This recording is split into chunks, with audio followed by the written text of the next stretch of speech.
വറഹ്മത്തുള്ളാഹി വബറകാതുഹു. അൽഹംദുലില്ലാഹ് നഹ്മദുഹു വനസ്തഈനുഹു വനുഅ്മിനു ബിഹി വനതവക്കലു അലൈഹി വനഊദു ബില്ലാഹി മിൻ ശുറൂരി അൻഫുസിനാ വമിൻ സയ്യിആതി അഅ്മാലിനാ മൻ യഹ്ദിഹില്ലാഹു ഫലാ മുളില്ല ലഹു വമൻ യുദ്ലിൽഹു ഫലാ ഹാദിയ ലഹു വഅശ്ഹദു അൻ ലാ ഇലാഹ ഇല്ലല്ലാഹു വഹ്ദഹു ലാ ശരീക ലഹു വഅശ്ഹദു അന്ന മുഹമ്മദൻ അബ്ദുഹു വറസൂലുഹു أرسله بالهدى ودين الحق ليظهره على الدين كله ولو كره المشركون اللهم صل على محمد وعلى آل محمد كما صليت على إبراهيم وعلى آل إبراهيم اللهم بارك على محمد وعلى آل محمد كما باركت على إبراهيم وعلى آل إبراهيم إنك حميد مجيد أما بعد فإن خير الحديث كتاب الله وخير الهدي هدي محمد صلى الله عليه وسلم وشر الأمور محدثاتها وكل محدثة بدعة وكل بدعة ضلالة يا أيها الذين آمنوا اتقوا الله حق تقاته ولا تموتن إلا وأنتم مسلمون أعوذ بالله من الشيطان الرجيم بسم الله الرحمن الرحيم قل إنني هداني ربي إلى صراط مستقيم دينا قيما ملة إبراهيم حنيفا وما كان من المشركين സമാദരണീയരായ സത്യവിശ്വാസികളെ, വിശ്വാസിനികളെ, ജീവിതത്തിലുടനീളം അള്ളാഹുവിൻ്റെ ആജ്ഞാനിർദ്ദേശങ്ങൾ പരമാവധി പാലിച്ച് കഴിയുന്നത്ര സൂക്ഷ്മതയുള്ളവരായി ജീവിക്കണമേ എന്ന് ആദ്യമായി എന്നെയും തുടർന്ന് നിങ്ങളെ ഓരോരുത്തരെയും വളരെ ഗൗരവത്തോടുകൂടി ഉണർത്തുകയാണ്, വസിയത്ത് ചെയ്യുകയാണ്. അല്ലാഹു അക്ബർ അല്ലാഹു അക്ബർ അല്ലാഹു അക്ബർ ലാ ഇലാഹ ഇല്ലല്ലാഹു അല്ലാഹു അക്ബർ അല്ലാഹു അക്ബർ വലില്ലാഹിൽ ഹംദ്.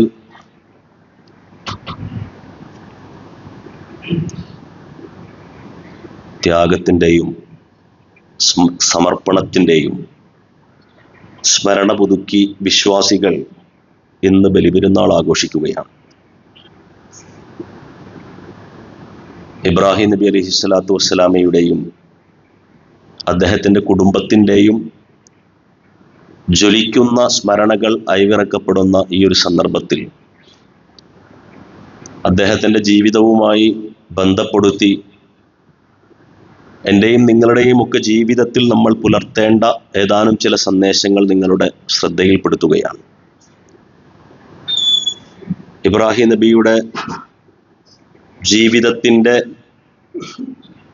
നാൾവഴികൾ നമ്മൾ പരിശോധിച്ച് നോക്കുകയാണ് എങ്കിൽ അദ്ദേഹത്തിൻ്റെ ജീവിതത്തിൽ നിന്ന് വിശ്വാസികൾ എന്ന നിലക്ക് നാം ഉൾക്കൊള്ളേണ്ട വലിയൊരു പാഠമെന്ന് പറയുന്നത് സത്യത്തിൻ്റെയും ധർമ്മത്തിൻ്റെയും പാതയിൽ അടിയുറച്ച് നിൽക്കുക എന്നുള്ളതാണ്. എന്തെല്ലാം പ്രതിസന്ധികളെ നേരിടേണ്ടി വന്നാലും, എന്തെല്ലാം പ്രതിബന്ധങ്ങളെ തരണം ചെയ്യേണ്ടി വന്നാലും ആ സത്യവും അതുപോലെ തന്നെ ധർമ്മനിഷ്ഠയും മുറുകെ പിടിക്കുക എന്ന് ഇബ്രാഹിം നബിയുടെ ജീവിതം നമുക്ക് പകർന്നു നൽകുന്ന വലിയ ഒരു പാഠമാണ്. മഹാനായ പ്രവാചകൻ സല്ലല്ലാഹു അലൈഹി വസല്ലമക്ക് അള്ളാഹു നൽകിയ ദിവ്യ സന്ദേശത്തിലൂടെയും ഈ ഒരു തത്വമാണ് പുലർത്തുവാൻ അള്ളാഹു നമ്മെ പഠിപ്പിക്കുന്നത്. പരിശുദ്ധ ഖുർആൻ സൂറ അൻആമിലെ 161 സൂക്തമാണ് ഞാൻ ആമുഖമായി നിങ്ങളെ ഓതിക്കേൾപ്പിച്ചത്. അവിടെ അള്ളാഹു പ്രഖ്യാപിക്കുവാൻ വേണ്ടി പ്രവാചകനോട് പറയുന്നത്, ഖുൽ ഇന്നനി ഹദാനി റബ്ബി, എൻ്റെ റബ്ബ് എനിക്ക് വഴി കാണിച്ചു തന്നിരിക്കുന്നു, ഇലാ സിറാത്തിൻ മുസ്തഖീം, നേരായ മാർഗത്തിലേക്ക്, നേരിൻ്റെ മാർഗത്തിലേക്ക് എൻ്റെ രക്ഷിതാവ് എനിക്ക് വഴി കാണിച്ചു തന്നിരിക്കുന്നു. ദീനൻ ഖിയമൻ, വക്രതയില്ലാത്ത മതത്തിലേക്കാണ് എൻ്റെ റബ്ബ് എനിക്ക് വഴി കാണിച്ചിരിക്കുന്നത്. മില്ലത്ത ഇബ്രാഹിം ഹനീഫ, ഋജുമനസ്കനായ ഇബ്രാഹീമിന്റെ മാർഗത്തിലേക്ക് എൻ്റെ രക്ഷിതാവ് എനിക്ക് വഴി കാണിച്ചു തന്നിരിക്കുന്നു. ഉമാക്കാന മിനൽ മുശ്രിക്കീൻ, അദ്ദേഹം ബഹുദൈവ വിശ്വാസികളിൽ പെട്ടവനായിരുന്നില്ല എന്നുള്ളതാണ്. ഇബ്രാഹിം നബിയുടെ ജീവിതം നമുക്ക് നൽകുന്ന ഒന്നാമത്തെ സന്ദേശം എന്ന് പറയുന്നത് സത്യത്തിന്റെയും ധർമ്മത്തിന്റെയും പാതയിൽ അടിയുറച്ചു നിൽക്കുക എന്നുള്ളതാണ്. രണ്ടാമതായിക്കൊണ്ട് നമ്മൾ മനസ്സിലാക്കേണ്ട ഒരു പാഠം എന്ന് പറയുന്നത് അള്ളാഹുവിന്റെ മാർഗത്തിൽ ത്യാഗം സഹിക്കുവാൻ, അവന്റെ മാർഗത്തിൽ നമ്മുടെ ജീവിതത്തെ സമർപ്പിക്കുവാൻ നമ്മൾ തയ്യാറായി തീരുക എന്നുള്ളതാണ്. ഇബ്രാഹിം നബി അലൈഹി സ്വലാത്തു വസ്സലാമയെ സംബന്ധിച്ചിടത്തോളം അദ്ദേഹത്തിന്റെ ജീവിതത്തിലേക്ക് നമ്മളൊന്ന് കണ്ണോടിച്ചു നോക്കുകയാണ് എങ്കിൽ ഏകദൈവ വിശ്വാസം ഉൾക്കൊള്ളുന്നതിനു പകരം ബഹുദൈവാരാധനയെ സ്വീകരിച്ച ഒരു സമൂഹത്തെ അദ്ദേഹം പരിവർത്തിപ്പിക്കാൻ വേണ്ടിയുള്ള തന്റെ ശ്രമങ്ങൾ അദ്ദേഹം നടത്തുന്നുണ്ട്. ധിക്കാരിയായ ഭരണാധികാരിയുടെ മുമ്പിൽ അദ്ദേഹം താൻ ഉയർത്തിപ്പിടിക്കുന്ന ആദർശത്തിന്റെ അജയ്യതയെ സംബന്ധിച്ച് സംവാദത്തിൽ ഏർപ്പെടുന്നുണ്ട്. തന്റെ ജനത സ്വീകരിച്ചിരിക്കുന്ന വിശ്വാസപരമായ ജീർണതകളെ സംബന്ധിച്ച്, അതിന്റെ നിരർത്ഥകതയെ സംബന്ധിച്ച് അദ്ദേഹം അവരുമായി കൊണ്ട് തർക്കത്തിൽ ഏർപ്പെടുന്നുണ്ട്. ഇതിന്റെയൊക്കെ ഭാഗമായി അദ്ദേഹം വീട്ടിൽ നിന്ന് പുറത്താക്കപ്പെടുന്നുണ്ട്, അഗ്നികുണ്ഡത്തിലേക്ക് വലിച്ചെറിയപ്പെടുന്നുണ്ട്, അദ്ദേഹം നാട്ടുകാരാൽ ബഹിഷ്കരിക്കപ്പെടുന്നുണ്ട്.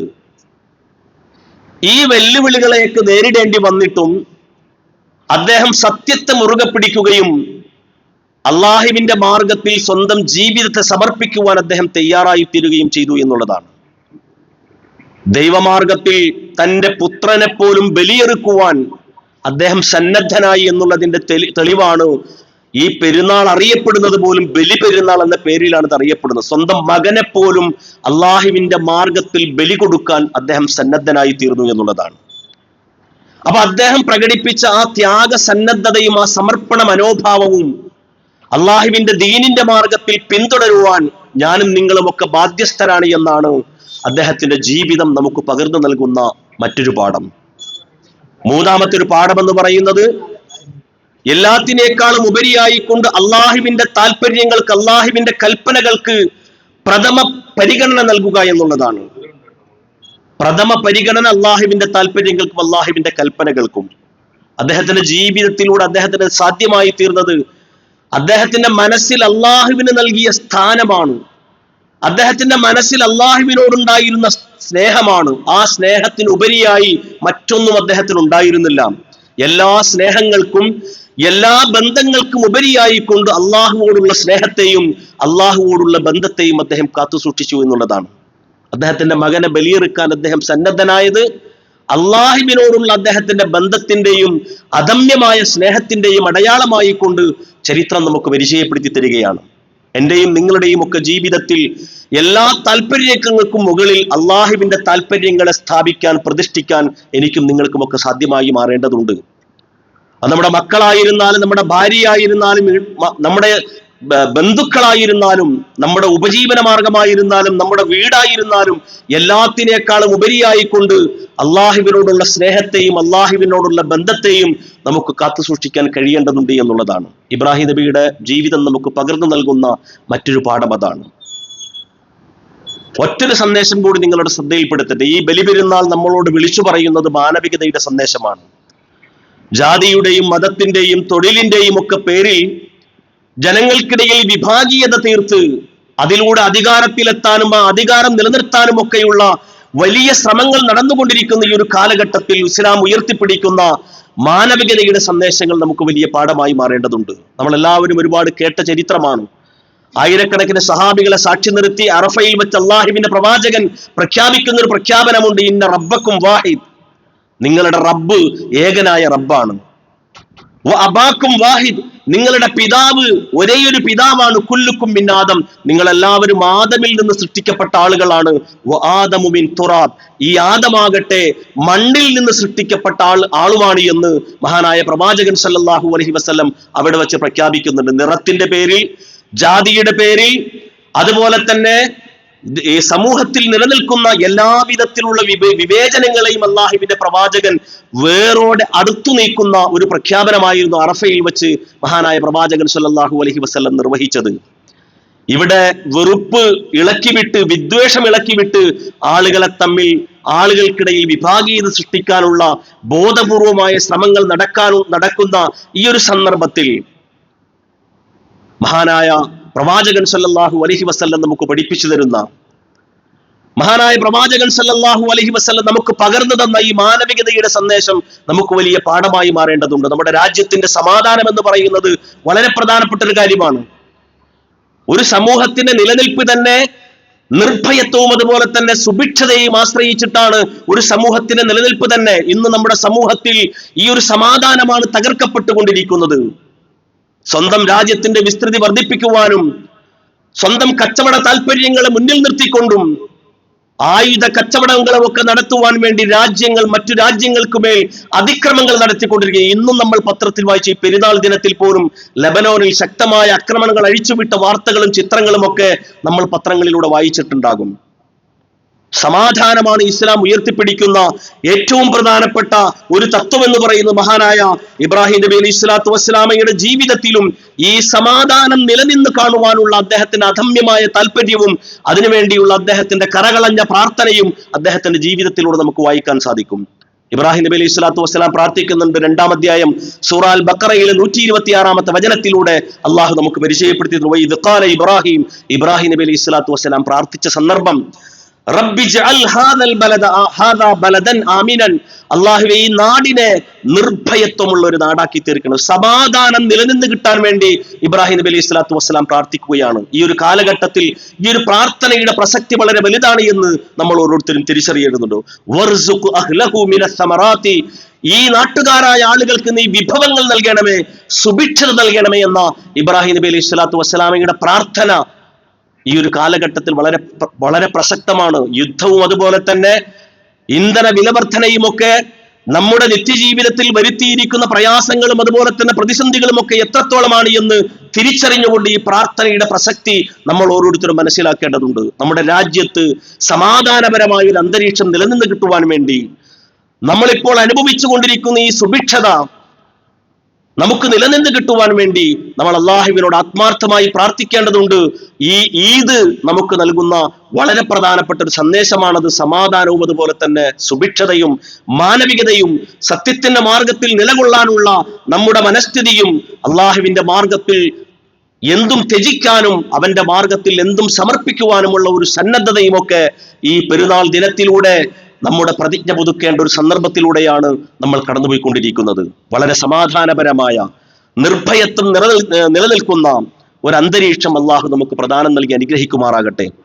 ലോകത്തിന്റെ നാനാഭാഗങ്ങളിലും അള്ളാഹു സമാധാനം നിലനിർത്തി തരുമാറാകട്ടെ. യുദ്ധവെറിയന്മാരായ ആളുകൾക്ക് അള്ളാഹു കൃത്യമായ ശിക്ഷയും അതുപോലെ തന്നെ ആ രൂപത്തിലുള്ള നിയന്ത്രണവും അള്ളാഹു അവരുടെ മേൽ ഏർപ്പെടുത്തുമാറാകട്ടെ.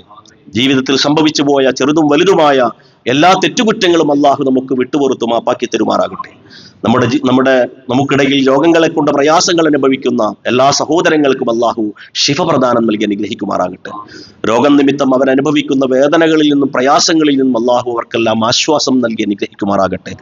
മാരകമായ രോഗങ്ങളിൽ നിന്ന്, വലിയ വലിയ ദുരന്തങ്ങളിൽ നിന്ന്, കടുത്ത സാമ്പത്തിക പ്രതിസന്ധികളിൽ നിന്ന് അള്ളാഹു നമ്മെ എല്ലാവരെയും കാത്തുരക്ഷിക്കുമാറാകട്ടെ. നമ്മുടെ കൂട്ടത്തിൽ നിന്ന് മരിച്ചു വേർപിരിഞ്ഞു പോയ മാതാപിതാക്കൾക്കും ബന്ധുമിത്രാദികൾക്കും ഗുരുനാഥന്മാർക്കും മുഴുവൻ സത്യവിശ്വാസികൾക്കും അള്ളാഹു മഗ്ഫിറത്തും മർഹമത്തും പ്രദാനം നൽകി അനുഗ്രഹിക്കുകയും അവരെയും നമ്മെയും അവന്റെ ജന്നാത്തുൽ ഫിർദൗസിൽ ഒരുമിച്ച് കൂട്ടി അനുഗ്രഹിക്കുകയും ചെയ്യുമാറാകട്ടെ. ലോകത്തിന്റെ നാനാഭാഗത്തു നിന്ന് അള്ളാഹുവിന്റെ വിളിക്കുത്തരം നൽകി ഹജ്ജ് നിർവഹിക്കുവാൻ വേണ്ടി എത്തിച്ചേർന്നിരിക്കുന്ന എല്ലാ വിശ്വാസികൾക്കും അള്ളാഹു ആരോഗ്യവും ആയുസ്സും പ്രദാനം നൽകി അനുഗ്രഹിക്കുമാറാകട്ടെ. ഹജ്ജിന്റെ എല്ലാ കർമ്മങ്ങളും പൂർണ്ണമായ അർത്ഥത്തിൽ നിർവഹിച്ച് ആരോഗ്യത്തോടുകൂടി സമാധാനത്തോടുകൂടി സ്വന്തം നാടുകളിലേക്ക് തിരിച്ചെത്താനുള്ള തൗഫീഖ് അള്ളാഹു അവർക്കെല്ലാവരും പ്രദാനം നൽകി അനുഗ്രഹിക്കുമാറാകട്ടെ. അല്ലാഹുമ്മ ഗ്ഫിർ ലിൽ മുഅ്മിനീന വൽ മുഅ്മിനാത്ത് വൽ മുസ്ലിമീന വൽ മുസ്ലിമാത്ത് അൽ അഹ്യാഇ മിൻഹും വൽ അംവാത് ഇന്നക മുജീബുദ് ദഅവാതി യാ ഖാദിയൽ ഹാജാത്ത് ربنا آتنا في الدنيا حسنة وفي الآخرة حسنة وقنا عذاب النار اللهم أجرنا من النار اللهم أجرنا من النار اللهم أجرنا من النار اللهم أعز الإسلام والمسلمين وأذل الشرك والمشركين ربنا تقبل منا دعاءنا إنك أنت السميع العليم وتب علينا إنك أنت التواب الرحيم واغفر لنا يا غافر المذنبين വറഹംനാ ബിഅൻവാഇ റഹ്മതിക യാ അർഹമർ റാഹിമീൻ വൽഹംദുലില്ലാഹി റബ്ബിൽ ആലമീൻ വസല്ലല്ലാഹു തആല വസല്ലമ അലാ നബിയ്യിനാ മുഹമ്മദിൻ വആലിഹി വസഹ്ബിഹി അജ്മഈൻ.